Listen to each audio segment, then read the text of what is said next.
So this game that I have here for y'all was Lajos Portish versus Fischer in 1966. Okay, this was the second Piatigorsky Cup in Santa Monica. So Fischer actually gave Portish lessons in the opening and the end game. So Bobby Fischer decided to crush him in the middle game. Okay, listen, if you're teaching a grandmaster opening prep and end game master classes, you are going to whoop him. All right. I'm sorry, that's just how it's gonna work. Okay. This is like Magnus against Daniil Dubois. Okay. It's like, yeah, he's good enough to be a second, but do we really believe that he's gonna get away with anything but a draw? All right, just gonna put that out there. Anyways, D4 is played by Portish, and Fischer goes with knight f6, C4, E6, and here we got the Nimzo Indian defense. Okay, somebody tell me something you know about the Nimzo. Okay, I love the Nimzo. That I tried to play it and didn't remember enough of it well enough, and so I gave it up. That's what I know Okay. about it. Okay. I appreciate the vulnerability. Thank you. Okay. In the game of chess. It's a chess opening. All right. Well, check this out. In the Ninja Indian defense, Black moves his pieces. As you can see, we have two pieces out and leaves his pawn structure somewhat flexible. Okay. You see, all we've moved so far is the pawn to E6, and that's about it. So if White decides to do a certain setup, we can come back to it right on the spot. We can sorry, that's not how you say it. We can respond to it appropriately. Okay, E3 is played, and this is the Rubinstein variation of the Nimzo Indian. Okay, and now in case you didn't know, Akiba Rubinstein was, and I quote, awesome. The he was probably world champion level.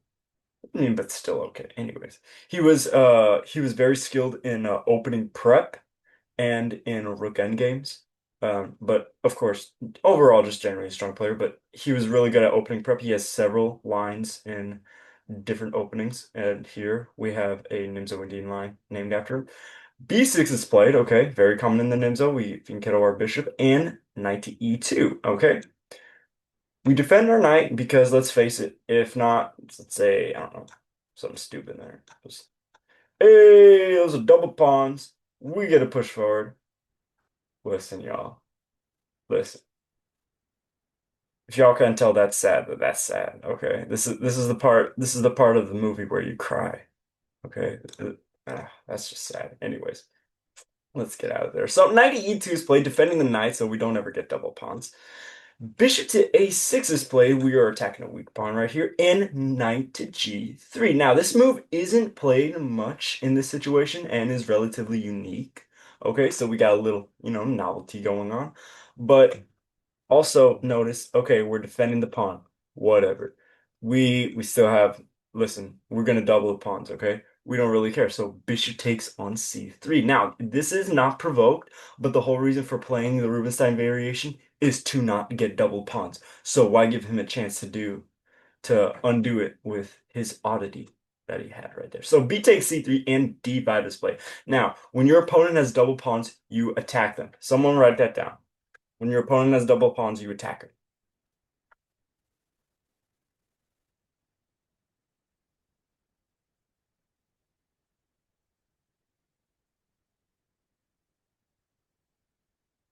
Okay, very good. Appreciate it. When your opponent has double pawns, you attack him, okay? Now, the reason why we attack him is because they're double pawns. Like, what do you want? Okay, there's a very weak pawns. They can't really do too much. Uh, we can attack them, but they have to be defended by pieces. All right, so we actually get a really flexible situation within the board. Anyways, queen to F3 is played. Now, check this out. If C takes on D5, somebody tell me why is this a mistake? Okay.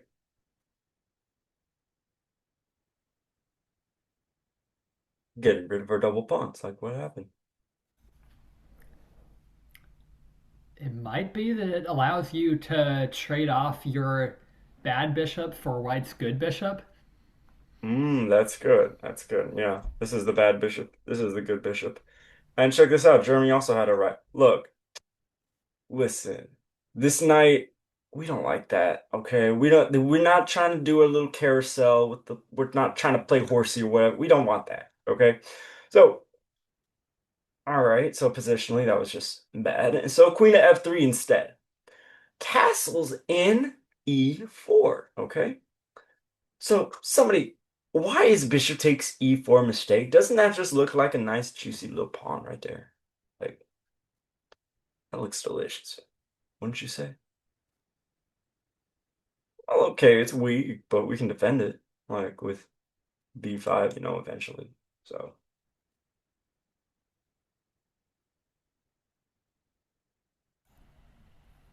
Could it be because of e5? okay, we'll check this out. Bishop takes, pawn takes, and bishop to g5. Now we're preparing e5. The pawn is weak, I'll give you that, and white is ready to castle. We're just ready to move on right away, and black still has some pieces he needs to uncoagulate. All right, his pieces aren't the best. White is just about ready to get out of there. So, position. Oh, sorry, I didn't finish that. Positionally, this is just the equivalent of like eating bacon, like string cheese. Like that's just not what you want here. Okay, this is just not what you want. Anyways. So d takes e4, knight takes e4 instead. Knight takes on e4, queen takes on e4, and queen to d7. Why does coach put a brilliance move on this? Somebody tell me why. The queen would be trapped if it takes the rook Yeah, the rook looks delicious after now, doesn't knight it? c6. Rook hangs. Okay, okay, And I'm glad even you though said. it is two rooks for a queen, though, black has so much more activity. Okay, okay, I got you. Well, check this out. Okay, before that, let's just check this out, okay? Knight to d7, bishop d3, we're threatening checkmate. Knight f6 and queen h4. And look at this attack we got going on. We got the G and F pawns coming at us. We got the queen. We got the double bishops attacking. And this is the positional equivalent of eating string cheese, but starting by biting in the middle for first. Okay, like that just doesn't happen. You do not want to do that. Nobody, like you're not a serial killer. Just don't do that. Okay. Anyways, so queen to d7 and bishop to a3. Okay, if queen takes knight c6, and this is just listen. We have the bishop pair, okay? We're ready to castle. Our rooks are going to be next to each other, okay? Positionally speaking, it does have compensation, which makes it not completely killing. However, Jeremy is right. We have a lot of pieces, and this is not like my most favoritist pawn structure in the world. But check this out. If bishop to d3 instead, just developing like a normal human person with blood in your veins and, just not ice. F5 could be played, which is weird, but granted, let's watch this. Okay, queen to e2 and knight c6. And now, as you can see, the knight wants to go to a5 to assist in the c4 attack. And we're going to attack more pawns after, say, c5. Okay. So bishop to a3 instead. Quite frankly, the only good move. Rook to e8 and bishop to d3. Now, Fischer recommends to castle queenside, staying consistent, but okay. Porteous plays queen to d3. f5. Now, this move is interesting because it creates a real weakness on e6. Okay, it really can't be fixed easily. Like, what are you gonna do? Like, guard with the knight? Like, that's not that good, okay? Anyways, queen takes on a8. How about that? Not quite what white wants here. His queen is active and didn't need to be traded off for relatively inactive rooks. Okay, that's not really what we're looking for. Now, having that said, queen e2 would have been a mistake here, because after knight c6, castles e5, d5, and e4, and that's really not a comebackable position. But anyways, what should have been played here was queen to f3, because c5 is annoying, but it holds because white does have the bishop pair. So the open position really gets compensated even if the pawn ends up being lost.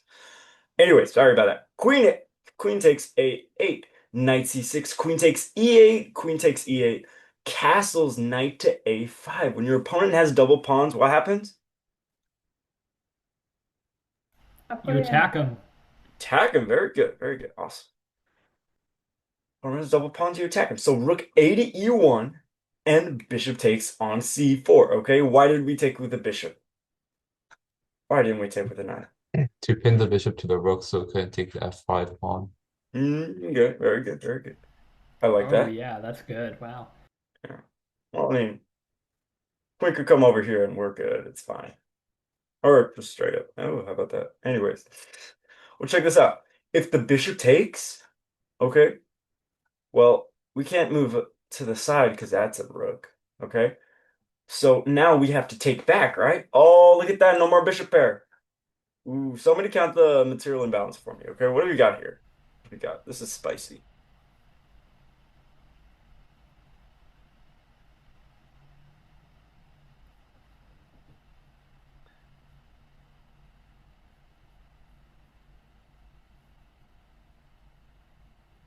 Black's got a queen and a pawn against two rooks. That's the imbalance.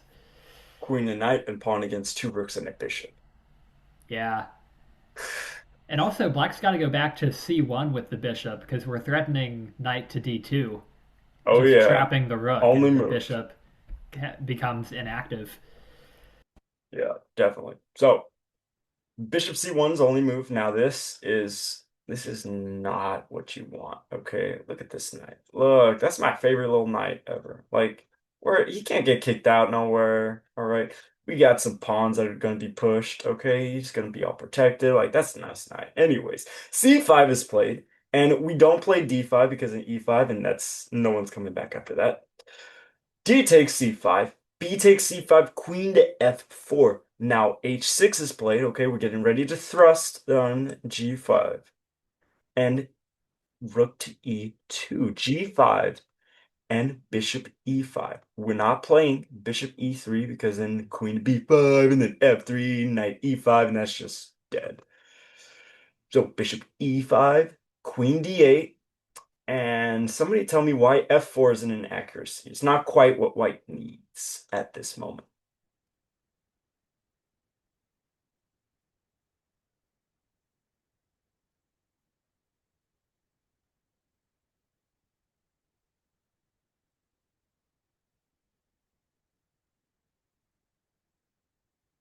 Because black can punish this for white.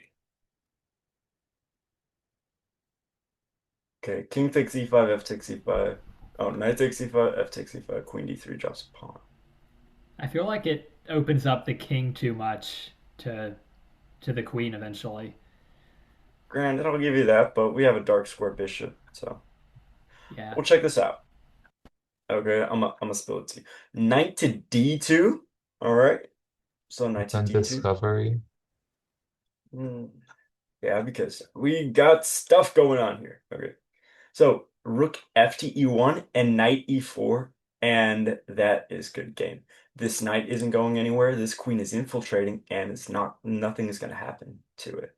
All right, we're just destroying positionally. So rook fe1 is played instead, and king to f7. We defend the e pawn at least somewhat. And h3, f4, king to h2, a6. Rook e4, queen d5. H4 is played. Okay, listen. If you're the kind of person that plays g takes h4, well, guess what? Rook takes on f4. And this is the positional equivalent of eating bacon-like string cheese, but you start with the middle. Like, this is not, nuh-uh. I'm sorry. Like, you're not gonna get banned from the chess club for doing something like this, but we will have to sue you. It is Tuesday. Anyways, knight to e3 is played because we can. F takes. Haha, that's free queen. Look at that. Anyways, F3. Okay, queen to D2, king G1, queen F2, and this is the positional equivalent of figuring out your Doritos bag isn't half empty when you open it. Anyways, rook 1 takes on E3, F takes on E3, rook takes E3, queen takes on A2, rook F3 check, king E8. Bishop comes out. Queen to c4, and h takes g5. Somebody, okay, in the chat, listen. I don't know about you, but when I see a free pawn, 9 times out of 10, I really like to take that free pawn. Okay, why is this a mistake? Okay, Fortress isn't quite Fischer, but he's still a grandmaster. All right, he's gonna see this.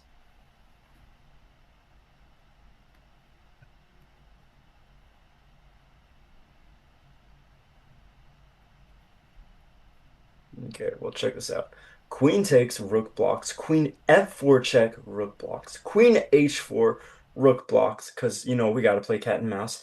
And now queen takes f2, bishop takes on g5, queen f5, and those pawns are going to be promoted. And that would be a game. So h takes g5 instead, and h takes on g5. Rook f8 check, king d7, rook a8, king c8, and these pawns are going to promote in this position. Lajos Portes resigns against Bobby Fischer in 1966. Now, before we move on in the chess club, do I have any questions?